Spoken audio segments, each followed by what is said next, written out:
you do have to be careful with what you buy if you're opening the first singles, because you can't just throw money at anything and always make profit.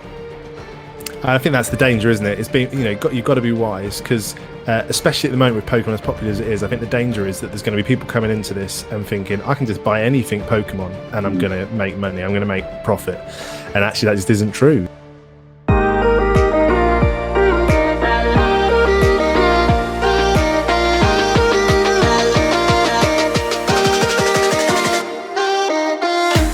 Hello there and welcome to the PokeBros podcast. My name's Tim. And I'm John. And together we're the PokeBros. Welcome to the latest edition of the PokeBros podcast. Whether you're listening on YouTube or Spotify or Apple Podcasts or whatever it may be, you are very welcome. If it's your first time or your third time, or your second time, all of those are fine. You are very welcome. If you're listening to the podcast on one of the apps, make sure to follow the account so that you get them all automatically downloaded into your library. And if you are watching on YouTube right now, please click that subscribe button, show us some love, head over to the like button and make sure you tick it, make it go blue. Not only does that make us feel happy, but it also really helps with the algorithms as well and helps us to list even higher. And we're so grateful for that. So what are we talking about today, John? So today we thought it'd be good to just review our journey into Pokemon so far. We said in previous videos, if you didn't watch them, that Tim recently has started to collect Pokemon last few weeks. I've been collecting a little bit longer. But what we wanted to do today is just talk about some of the things we've picked up, some of the tips, some of the, I suppose, advice that we had, and just share it with you guys and see if we can help anybody who's out there starting their collector's journey, or maybe someone who's been collecting for a while.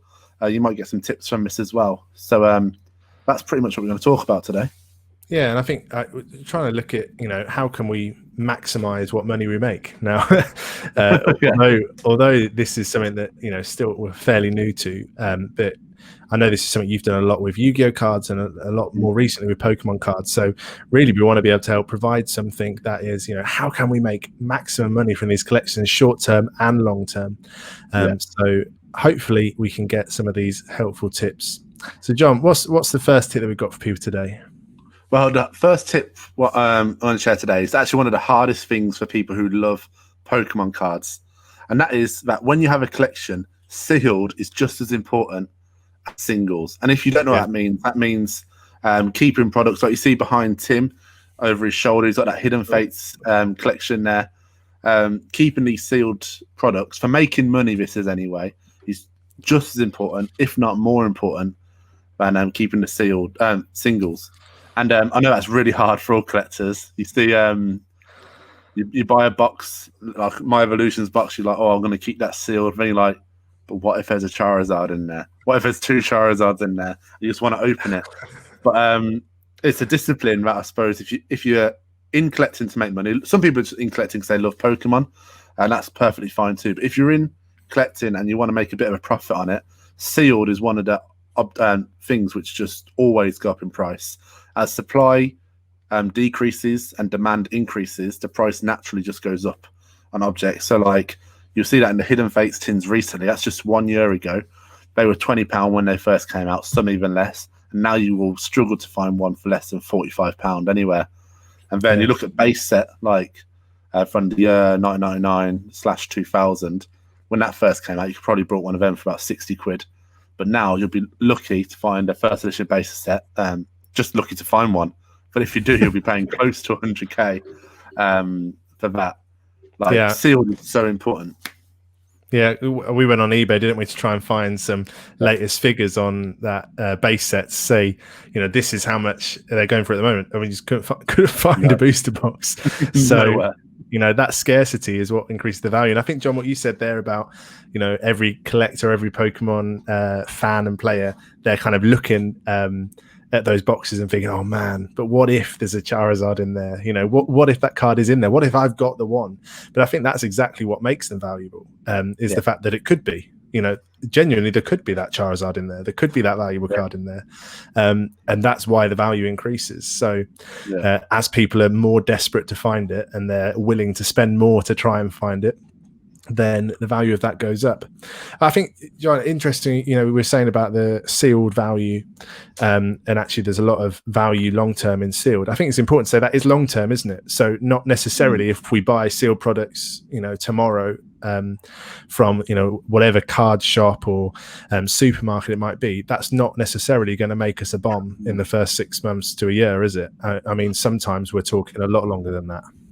Yeah, and it's very unusual for sealed collections to go up in price so quickly, like this Hidden Fates has. We've talked about it a lot in all these episodes, but it's just so relevant at the moment that a set which has been out for years doubled, tripled in prices for all its products they're bringing out. I mean, you look at sets from the XY era, like you look at Evolution, that's only just starting to go up in price now. And even then, it's not gone up that much in price. It's only about £40, probably more than you would have spent when it first came out for a booster box of it. But I know in probably about 5 years, 10 years, now it's out of print, really. That is going to be so much higher. I wouldn't be surprised if in 3 years' time, if it's at least a few hundred to buy a booster box, if not more, because the more boxes that gets opened, the harder it will be to find it, and especially a box of a Charizard in. That's have to look for. You look for Burning Shadows, like that's an expensive set as well. You're looking probably near £200 if you want a booster box of that at the moment, and that's been out for a couple of years. So, like Tim said, it's hard because at the time, it's not always that expensive to buy these booster boxes, but as time goes on, you will start seeing that profit, and it's probably the safest form of collecting with to make money. I would say. What about you, Tim? Yeah, I think you're right, and it can be hard to keep them sealed, but I actually enjoy whenever I watch box openings on YouTube. I watch quite a lot of box openings on YouTube. I'm a bit of a serial box opener watcher, but I love it when I see people opening boxes that I have something sealed of, because I'm just thinking that's just making it more scarce. The more of these boxes that get opened, the more of these things that are getting bought and opened, then the more valuable what I have is going to become. Yeah. So. Yeah, I think there's a positive that. But then I suppose if we're talking about how to make money from those, from Pokemon in general, then we've got that long-term profit, which is sealed stuff. But actually, there is short-term profit in Pokemon as well, in the forms of actually opening and getting singles, isn't there? So I know that, for me, when I'm trying to buy at the moment, a strategy that I'm using is I'm hoping to always be able to buy 2 of everything, so that I can have one thing that I'm going to keep sealed, and one thing that I'm going to open, partly for the joy of opening, but also so that I can actually sell some of the more valuable cards in that set to help build up that working capital as I go, so that the next time maybe I can afford to buy 3, and maybe that's 2 to keep sealed and 1 to open, or 1 to keep sealed and 2 to open, depending on what mood I'm in. But there's definitely that way of sort of building up the working capital, because ultimately it costs money to buy boxes. Don't we know? And you've got to be building up some cash to be able to do that, I think, in my opinion. And I think when you do that, though, when you want to open packs to get these to get this profit, you have to be careful with what you buy. I think a lot of people would be struggling if they'll just buy and order new sets, especially this year with the Sword and Shield set, the Rebel Clash set. It's really hard to make a lot of money off these sets, but I would say anyway. And there's not really that 1 or 2 chase cards what you really need. You're not Rebel Clash. You've got like the Boss's Orders. You've got Zacian in the Sword and Shield sets. But you have to be careful with what you buy. Yeah. I mean, if you have a set of a Charizard in, I would say it's probably worth getting, because that Charizard will probably be worth more than the set itself, or at least close if it's graded at least. You do have to be careful with what you buy if you open the first singles, because you can't just throw money at anything and always make profit. I think that's the danger, isn't it? It's been, you've got to be wise, because especially at the moment with Pokemon as popular as it is, I think the danger is that there's going to be people coming into this and thinking, I can just buy anything Pokemon and I'm going to make money, I'm going to make profit. And actually that just isn't true. You've got to be wise with those purchases. Just like any investment, it's got to be well thought through. You've got to plan it out. You've got to check, do your own due diligence to make sure that actually this is a good investment. So unfortunately today we're not going to be here saying, these are dead certs, get this is what you should spend on, because you've got to do your own due diligence in that stuff and make sure that you're happy with it as well. What are some other tips, John, for kind of growing the collection? I think one of the biggest ones I've learned recently, which I really applying to my collection right now, is if you have a card which has any sort of value, get it PSA graded if it's in good condition. If you can get one of them PSA 9s or 10s, get it graded. And if you don't know what PSA grading is, it's that basically if you've got a card which is in good condition, I would say really only good condition, unless it's a really vintage card, you'll send it to this place called PSA, who'll give it an official grade. And the higher the grade, it's a scale of 1 to 10, the more expensive the card will be. And they'll grade it on stuff like the centering of the card. Are the borders the right sizes? The conditions around the edges, is there any wear on them? And this really boosts the price. You look at cards. I've just sent off a card which raw, non-graded, it's about £20. In a PSA 9, it's about £50. And in a PSA 10, it's over £100, and it's costing me about £8 to £9 per that card to grade it. So if it's got a good condition card, I would say it is a no-brainer for the ones who value to get them graded, because if you pretty much certain it'll get either a 9 or a 10. We won't be going into that too much in this video, but go search some videos about PSA grading if you want to get some more information about how to do that and what cards are good enough to get these 9s and 10s. But I think grading is just so important for building that collection. And also, if you get a card graded, it'll be very hard to damage the card anymore. You'd have to really try to damage a card after it's been graded. So that card will always be a 10, always be a 9, because it is in that slab, which I'll send it back to you. Yeah. And we're going to be hopefully doing a video soon on that, aren't we, John? Talking about you know the what to look for when you're looking at cards and thinking, is this worth grading? Because it can be tricky at first to know exactly what you're looking for. But I mean, we've done so much research into that now. We're trying to figure out the best things for our cards to send off. So we're looking forward to doing that video. But like John said, getting them graded can take a card that's worth 20 quid to over £100 if it's a PSA 10. So definitely, when you're opening your packs, think carefully. Sometimes you're after that quick profit, and it might be that for you that means that you just sell it the card value as it is bare. But it really is worth considering whether you want to get it PSA graded. But just bear in mind that it does take sort of 2 to 3 months for those to come back from grading as well. So definitely, if you're looking for that quick profit, then it might be better for you to sell them as cards. But if you're willing to wait a little bit, PSA grading just boosts that value right up, which is yeah. And you'll see lots of these YouTubers who you watch who do open the boxes. Like Tim says, he loves watching box openings. I think we all do if you're into Pokemon collecting. You'll see as soon as they get a good card, you'll notice that most of the time I say, I'm going to get this graded. And you'll see these people who spend thousands on Pokemon each month. And if they see the importance in grading, there must be something to it. Yeah. And just also, PSA's only offices that I'm aware of are in America, but there are ways, if you're in other countries, to get them graded. Like me and Tim, we're in the UK, and we're using a company called Graded Gem who do all the situation, like the whole situation for us. We send the cards to them, and they'll send it over. So just because you're not in America, don't let that be the barrier to not getting the cards graded. Yeah, it's one of the biggest things, I think. And also, if you've ever seen a PSA graded card, it looks so good in the slab when they send it to you. Yeah, like this looks so nice. Yeah. So if you're in the UK, we seriously recommend checking out Graded Gem. We'll put their information in the description for this video because it's well worth it. It takes all of the hassle out. You're not doing any of that contact yourself. They do it all for you, which is awesome. I was just thinking, John, as you were talking about that, another tip for maximizing profit, especially regarding singles, is to look after the cards.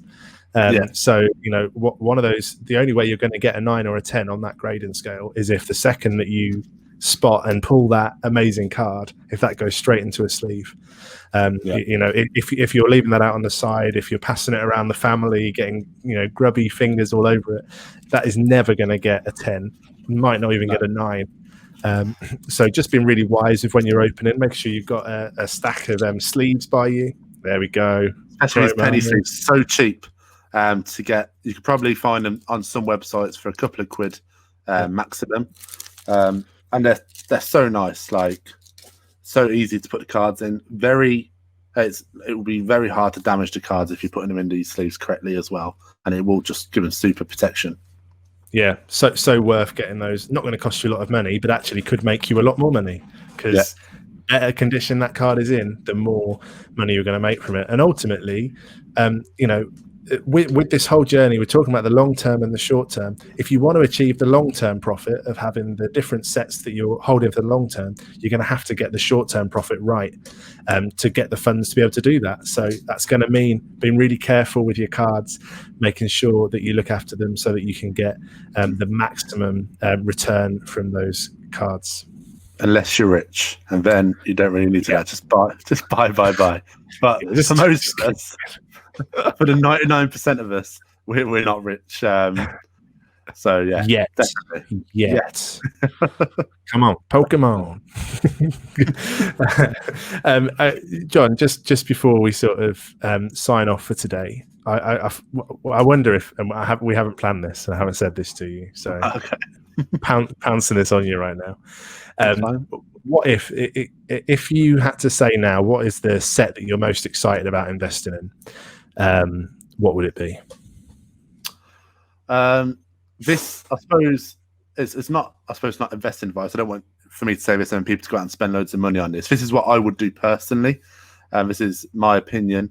It's not investment advice, I suppose. But the one I'm excited about the most at the moment is Evolutions. It's recently out of print. It's got all the classic cards in, 5 different versions of Charizard. I want to buy many boxes of this just because I love the artwork from the original sets and this new modern twist on it with these full art cards. So for me, that's a set. A lot of people would say stuff like Hidden Fates because of how unique it is as a set. But for me, it's definitely the Evolution set, which had a bit of controversy when it first came out. People either loved it or hated it. But I think most people now have grown to love the set and grown to love all the cards in it again. Yeah, I agree. I think it did have that sort of controversy around it. But again, and this is, again, not telling you to go out and buy 10 booster boxes of Evolutions, but I think I'd agree with you there, John. I think that the controversy surrounding it, I mean, that surrounded, you know, base set 2 and was it Legendary, which was similar artwork to the original. Both of those people saying, oh, it's never going to be worth anything because it was so similar to the originals. But you look at those sets now, and the value is just, you know, rocketed. And I do think, my own personal opinion, that in years to come, Evolutions is going to follow that. So, yeah, I think you're right there. I think that's a good call. Nostalgia is powerful. Nostalgia is so powerful, and even new nostalgia. So, like these cards, which are copies of the old cards, people will love it because they want to pack that base set Charizard, even if it is from a 2016 set. They want that base set Charizard. Yeah, and the fact is they can't afford the base set, so the Evolutions is going to get them so much closer to doing that. So I think that's a good call. I think if you can afford that base set Charizard, you probably don't need this tips for beginners videos. You're probably all right. I think you got your own tips. You're sorted. You know, comment down below if you've got a base set Charizard. You know, we'd love to hear from you. I think for me, I'm excited for this new Darkness Ablaze box as well. Obviously, we don't know loads about it yet, but there's been quite a lot of buzz surrounding it as it's been coming out to release. So I'm quite excited to, you know, get a booster box or 2 of that. And like we've said, for me, I'm going to be buying 1 to keep sealed, and I'm going to be buying 1 to open because I think that there's still some of those valuable cards in there. I mean, there's the whole controversy around the hyper rare Charizard and what, you know, the fact that wasn't in there, but I still think that there's some high quality cards that we can be looking for. So that's for me, but again, not investment advice. Do your own due diligence and decide what you want to do. John, do you think there's anything else we need to say? I suppose just a short bit. We don't need to discuss it too much. Be wise when you're spending your money. People can put thousands in stuff like Pokemon, Yu-Gi-Oh, and end up losing all that money. Don't spend money you don't have, because we don't want you to get in trouble financially for this game, which we all love, to be honest. So be careful, be wise with what you spend your money on, and also have fun. Don't let collecting and trying to make money take all the fun out of Pokemon. I know the other day I brought one of them mini Galatins, and it was about £10, and I got a card worth £10 in it, and I was just so happy that I got a full art card. Don't let this whole thing of need to make money, take the fun out of Pokemon. If the fun stops, might be worth stopping anyway. Yeah. Unless there's a Charizard in the set, and then take out a loan. It'll be fine.